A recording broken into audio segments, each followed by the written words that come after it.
दिल्ली के welcome colony में हुए हत्याकांड का पुलिस ने खुलासा कर लिया है। जी हां, ये इस वक्त की ताजा खबर है।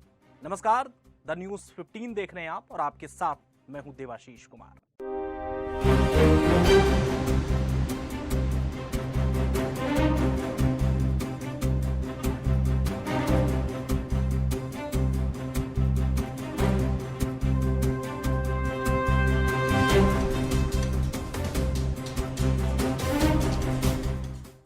कहते हैं कि बाप बड़ा ना भैया, सबसे बड़ा रुपया। जी हां, पैसे की जो लालच होती है वो किसी भी व्यक्ति को किसी हद तक ले जा सकती है।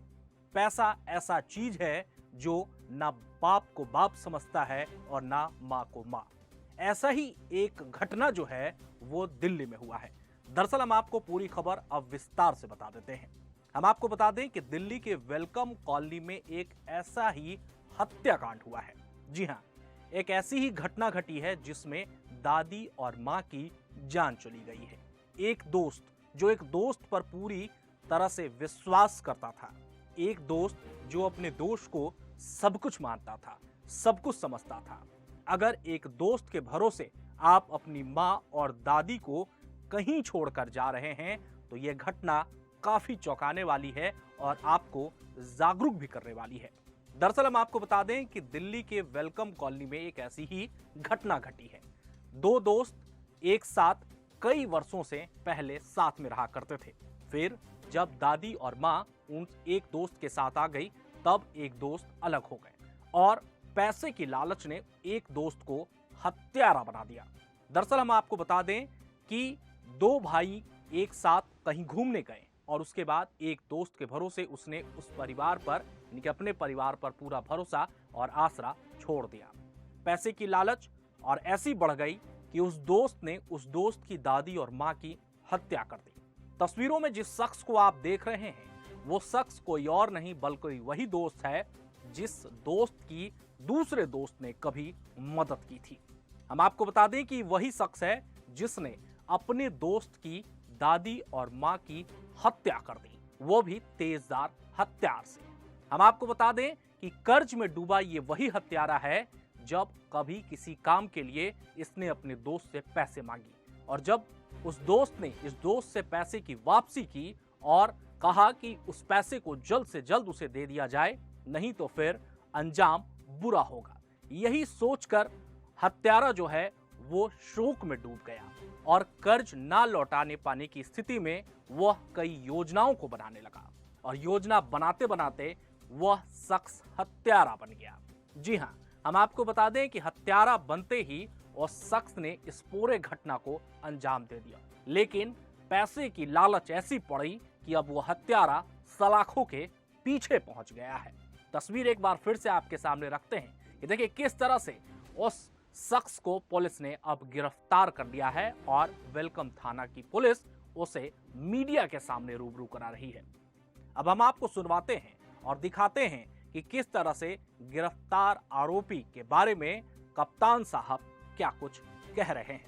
कल सुबह 4:30 बजे वेलकम थाने में डबल मर्डर केस रिपोर्ट हुआ जिसमें दो महिलाएं जो सास और बहू हैं मृत अवस्था में चाकू से गोद कर इनकी हत्या कर दी गई। इनके दोनों बेटे शशांक और सार्थक जो हरिद्वार और मसूरी की सैर पर 12 तारीख की रात को अपने दोस्तों के साथ निकले थे, जब 16 की सुबह लौटे उन्होंने पाया कि दरवाजा लॉक्ड है और स्पेयर की से जब दरवाजा खोला तो उनकी मदर डॉली 45 वर्ष ग्राउंड फ्लोर पर मृत अवस्था में मिली और दादी उम्र लगभग 65 वर्ष फर्स्ट फ्लोर पर मृत अवस्था में पाई गई।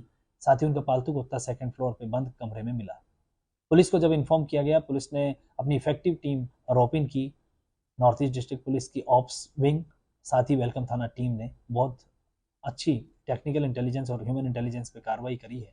नेबर से पूछताछ की गई, सीसीटीवी स्कैनिंग काफ़ी रही और सीडीआर एनालिसिस। ये बात प्रूव हो गई थी कि 13 तारीख की रात को ही ये मर्डर हो चुका था। जैसा कि डॉली जो पालतू कुत्ते को रोज घुमाने जाती है वो नजर नहीं आई, जैसा कि बेड रिडन अवस्था में जो इनकी दादी है वो 10 से 15 बार कॉल कर लेती थी, 13 तारीख की रात से कोई कॉल नहीं था। इसमें जब सस्पेक्ट्स जीरो इन किए गए तो गौर किया गया कि जो इनका मित्र है शशांक और सार्थक का हर्षित, उसे यह जिम्मेदारी सौंप कर गए थे घर का ख्याल रखने की और दुकान का ख्याल रखने की। उसका कॉन्ट्राडिक्टरी स्टेटमेंट आया कि वो 14 तारीख को उसने विजिट किया है घर।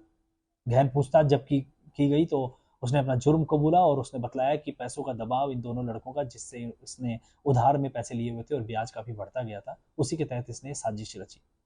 पुलिस को जब इन्फॉर्म किया गया, पुलिस ने अपनी इफेक्टिव टीम रोपिन की, नॉर्थ ईस्ट डिस्ट्रिक्ट पुलिस की ऑप्स विंग, साथ ही वेलकम थाना टीम ने बहुत अच्छी टेक्निकल इंटेलिजेंस और ह्यूमन इंटेलिजेंस पे कार्रवाई करी है। नेबर से पूछताछ की गई, सीसीटीवी स्कैनिंग काफ़ी रही और सीडीआर एनालिसिस। ये बात प्रूव हो गई थी कि 13 तारीख की रात को ही ये मर्डर हो चुका था। जैसा कि डॉली जो पालतू कुत्ते को रोज घुमाने जाती है वो नज़र नहीं आई। जैसा कि बेड रिडन अवस्था में जो इनकी दादी हैं वो 10 से 15 बार कॉल कर लेती थी, 13 तारीख की रात से कोई कॉल नहीं था।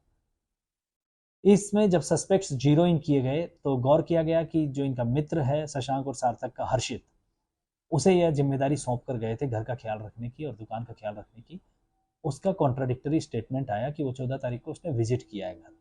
गहन पूछताछ जब की गई तो उसने अपना जुर्म कबूला और उसने बतलाया कि पैसों का दबाव इन दोनों लड़कों का, जिससे उसने उधार में पैसे लिए हुए थे और ब्याज काफ़ी बढ़ता गया था, उसी के तहत इसने साजिश रची।